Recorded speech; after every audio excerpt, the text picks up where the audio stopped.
ஒன்றுக்கு கீழே 0 போடப்பட்டிருக்கின்றது என்று நான் சொல்வது புரிந்து கொள்வதற்காக. ஆக சிவலிங்கம் என்பது 10 என்கின்ற எண்ணினுடைய வரைபடம், ஒரு டயகிராம். அந்த சிவலிங்கத்தை பார்க்கின்ற பொழுது என்ன நினைக்க வேண்டும்? நான் இங்கே தனியாக இருக்கின்றேன், இறைவன் தனியாக இருக்கின்றான், இறைவனும் நானும் ஒன்றாக கலந்தால் இந்த சிவலிங்கத்தை போல் இருக்கும். என்றைக்கு நான் அவ்வாறு கலப்பது? வள்ளல் பெருமான் சொல்லுகின்றார் அல்லவா, உடல் பொருள் ஆவியை மாற்றிக்கொண்டோம் இறைவனும் நானும் என்று சொல்லுகின்றார் அல்லவா, அந்த நிலை நமக்கு நினைவு வர வேண்டும். அகரமும் உகரமும் இணைந்தால்தான் பத்து.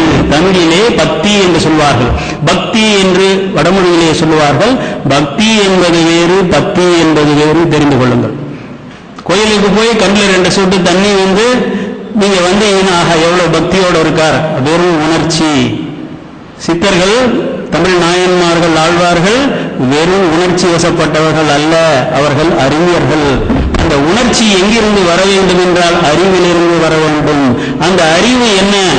இறைவன் என்கின்ற அகரம் 8, மனித உயிர் என்கின்ற உகரம் 2, இந்த இரண்டும் இணைகின்ற 10 நடந்தால்தான் அதுக்கு பேர் பக்தி.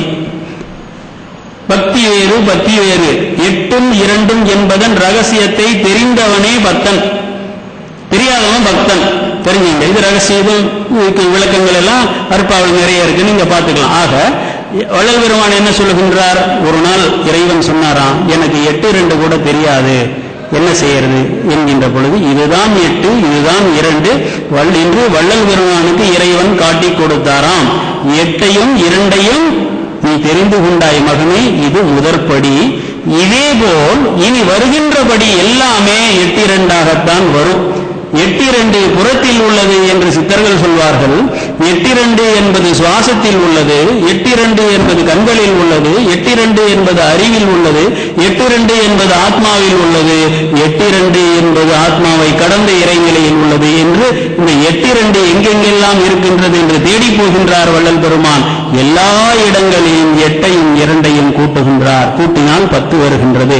அந்த இணைப்பு தான் வாழ்வு, அந்த இணைப்பு தான் வாழ்வு, அதுதான் பெருவாழ்வு. இதுதான் சித்தர்கள், இந்த சித்திகளினுடைய அற்புதங்களுடைய விஞ்ஞானம் என்று ஏராளமான ரகசியங்களை வள்ளல் பெருமான் சொல்லிக்கொண்டே போகின்றார்.